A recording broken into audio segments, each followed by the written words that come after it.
When people talk about election reform, ranked voting is typically the first thing that comes to mind.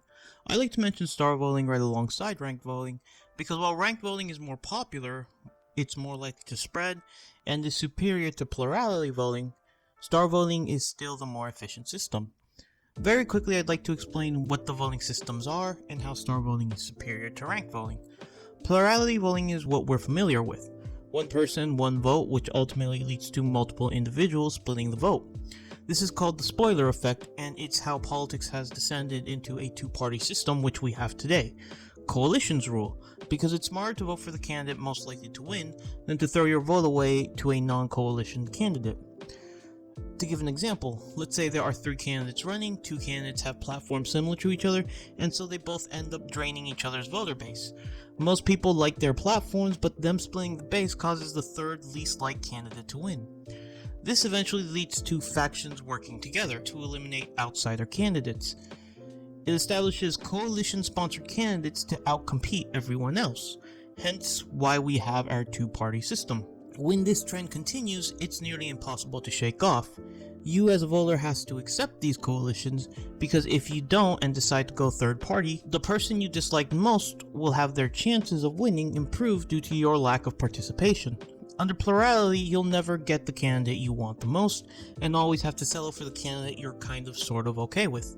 This fails the criteria of independence of irrelevant alternatives. The criteria states that under voting, a person shouldn't vote based on the other options, they should vote based on their own preferences. If you vote strategically to maximize results, it fails the independence of irrelevant alternatives criteria, and that's exactly what the plurality system inevitably does.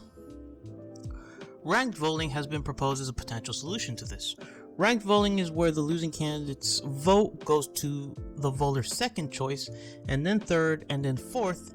Voting then continues through rounds, where the least ranked candidates keep on passing their votes to the next choice, until finally you have one single candidate who has 50% of the votes. Pick your favorite color. The ranked choice voting way. Instead of voting for just one color, you get to rank your top 3. Well, purple is the best, but if I can't have purple, I want blue. And if neither of those wins, I guess I can live with orange. Now, let's count up everybody's votes. Under ranked choice voting rules, it's not enough just to get the most votes. You need a majority. More than 50% of the votes. Purple's ahead, but it has only 7 votes. It needs at least 11 to win. So we eliminate the color in last place. Sorry, Orange fans, we're going to your second choice.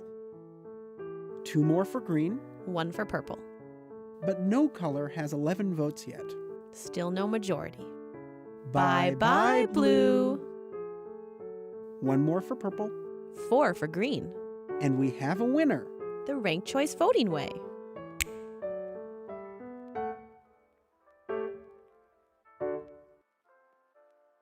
It seems simple and can theoretically defeat the spoiler effect.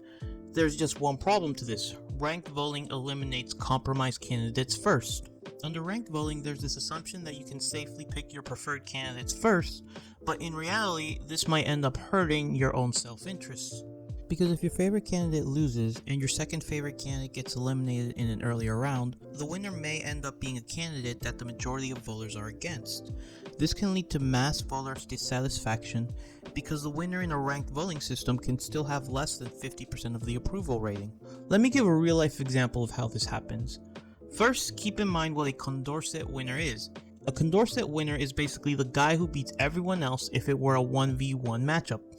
It's the solution to the independence of irrelevant alternatives, and a voting system ideally has a candidate who is superior to all the other candidates if extra candidates were not running. Now, I'd like to give you the Burlington election of 2009. In 2009, Burlington had ranked voting, but repealed it after it gave them the least liked candidate in the final round. Let's observe how this happened. Meet Andy, Bob, and Kurt. In the first round, Andy, Bob, and Kurt were the finalists. Andy was the Condorcet winner, but was eliminated in the earlier round. The reason this happened was because most voters liked Andy, but he was still most people's second choice. The more polarizing candidates, Bob and Kurt, were ranked higher, so it allowed them to move to the final round while eliminating Andy, the Condorcet winner, in the earlier round. In the final round, Bob, the candidate ranked lowest by the most people, won the election. This election result, as well as Bob's later controversies, caused Burlington to repeal ranked voting the following year. How did this happen? I had a lot of trouble wrapping my mind around this, so let me give you an example that helped me better understand it. Let's say a fascist, a communist, and a centrist are running in a ranked election. The communist does great, but it also causes the centrist to lose in the earlier round. His vote is evenly split, so rather than helping the ideal candidate, it causes him to lose and it gives the fascist candidate a win instead. Now, with either of the two extremes winning in this scenario, it still causes the majority of people being angry than if the compromise candidate had won. Because while the majority of votes were either against both of the two extremes, the centrists would have left a larger amount of people satisfied and tolerant towards who the winner was. The centrist is typically the Condorcet winner because they partially satisfy a lot of people. But they're also typically not everyone's top pick because they don't focus on the singular voting blocks that polarizing figures tend to do. This is why Condorcet winners are more likely to lose in earlier rounds in a ranked voting system. So basically, ranking your favorite candidate first can eliminate your second choice earlier and cause your least favorite candidate to win. It eventually becomes your best interest to pick likely candidates first instead of your favorite candidate first, which makes ranked voting less about honesty and more about strategic voting. It fails the independence of irrelevant alternatives criteria, so it's not exactly the best voting system we can come up with. This sort of strategic manipulative voting defeats the purpose of reform because our goal is to make people vote as honestly as possible without letting those votes go to waste. Compare that to approval voting, where everyone simply votes yes or no to every candidate. The candidate with the most yes votes wins. This means that the candidate with the most widespread support will always win and will more likely always hit that 50% approval mark. The problem with this system is that it gives more edge to moderate, safe type candidates that can gain the widest net of voters but are only successful by being safe, bland, and as unidealistic as possible. I'm talking Joe Biden's always beating Bernie Sanders all the time. This also has the potential of being manipulated as well. People who only preferred one candidate might not vote for everyone else. They might like several candidates but only vote for one in order to deplete the chances of other candidates winning. If this is done in large enough numbers, it can lead to a non-majority candidate winning the election. This would defeat the principle of independence of irrelevant alternatives criteria because we're trying to encourage people to vote honestly, not strategically or manipulatively. And I think most people want to show who they prefer among the pool of candidates. In approval voting, you can't show who your favorite candidate is, you can only show who you'll tolerate. Candidates like Jeb Bush would thrive under the system, while candidates like Ron Paul would flop under the system. Evaluation voting, where you vote a +1, abstain, or -1 for each candidate, mitigates this effect by providing an extra option to vote against a candidate you dislike the most, but it still also leads to similar manipulation voting, just as approval voting can do. Overall, approval voting puts an emphasis on widely liked candidates, but it ignores preferences in order to prioritize simple tolerance by the masses. This might be good in the grander context, but I think most people still want to show which candidates they prefer above the other pool of candidates.